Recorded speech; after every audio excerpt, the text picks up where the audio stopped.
درود بر شما. طاهری سفر هستم با اخبار امروز شنبه 19 ینور.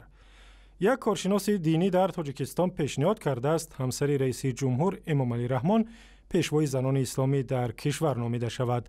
عبدالله محقق با نشر یک مقاله در خبرگزاری دولتی خاور گفته است عزیزما رحمانووا از نخستین زنان کشورهای آسیای مرکزی است که وارد کعبة الله شد و آنجا نماز گذاشت و برای همین می‌سزد که بانوی اول تاجیکستان پیشوای زنان اسلامی اعلان شود. امامعلی رحمان و همسر و دو دخترش روز 4 ینور ضمن سفر به عربستان سعودی حج عمره انجام دادند. پیشنهاد کارشناس تاجیک را کاربران شبکه‌های اجتماعی به منطق و تملق خوانده گفتند که این گونه پیشنهاد با آبروی تاجیکستان در عرصه بین الملل لطمه میزند.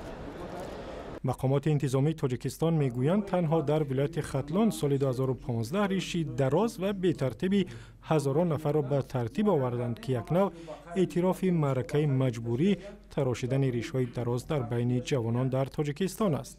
در این باره بهرام شریفزاده سردار ریاست امور داخلی ولایت ختلان روز 19 ینور در یک نشست خبری در شهر قرغان تپه خبر داد. 12818 نفر شهروندان را ما بگیم که نمود ظاهریشون فقط در برای که من ریشوی به نهایت بلند به ترتیب دادن ما با ترتیب در آوردیم. مقامات وزارت امور داخلی تاجیکستان در گذشته گفتند هیچ گونه معرکه تراشیدن مجبوری ریشی دراز جوانان وجود ندارد و ادعاها در این زمینه بی اساسند، ولی افرادی که سال 2015 با امر ماموران میلیسا ریششان را تراشیدند عکس‌های خویش را در شبکه‌های اجتماعی نشر می‌کردند. یک شرکت مشترک تاجیکستان و چین یک سازمان خیریه را تأسیس داد که هدف آن به گفته مؤسسانش کمک به خانواده‌های محتاج و دستگیری بخش معارف و تندرستی در تاجیکستان است. در مراسم اعلان از تأسیس این بنیاد نمایندگان شرکت خواکسین غیورسمنت گفتند سالانه شرکت مذکور و جمعیت مهاجران چینی در تاجیکستان به بنیاد من تاجیکستان را دوست می‌دارم 1 میلیون سومانی اختصاص می‌دهند. کارخانه خواکسین غیورسمنت در ناحیه یاوان سال 2013 به کار شروع کرد و سالانه تا 1 میلیون تن سمنت و دیگر محصولات ساختمانی تولید می‌کند.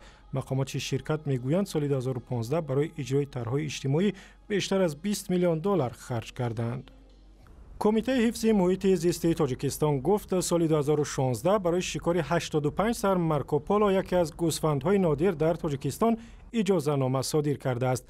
مارکوپولو با کتاب سرخ تاجیکستان شامل شده است و سالانه کشور از حساب آن تقریبا 3 میلیون سومانی فایده میگیرد. شکار یک گوسفند مارکوپولو 45,000 سومانی ارزش دارد و اکثرا خارجیان برای شکار این جانور که در بدخشان سکونت دارد به تاجیکستان می آیند.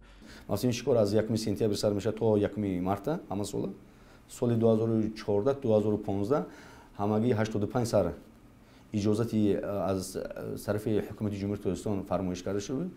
طبق اجازت نامه اساسیه شکارچیان جمهوری تاجیکستان 65 لیسانسیا اویدی مارکوپولو یعنی ارخر که یک هر سری اون 45,000 سومانی رو تشکیل می‌دهد از طرف کمیته لیسانس اجازه نامه داده شده بود. این ساله باشد اگر 85 سر جدا کرده شده است. سرشمار مارکوپولو در تاجیکستان به 6,000 میرسد.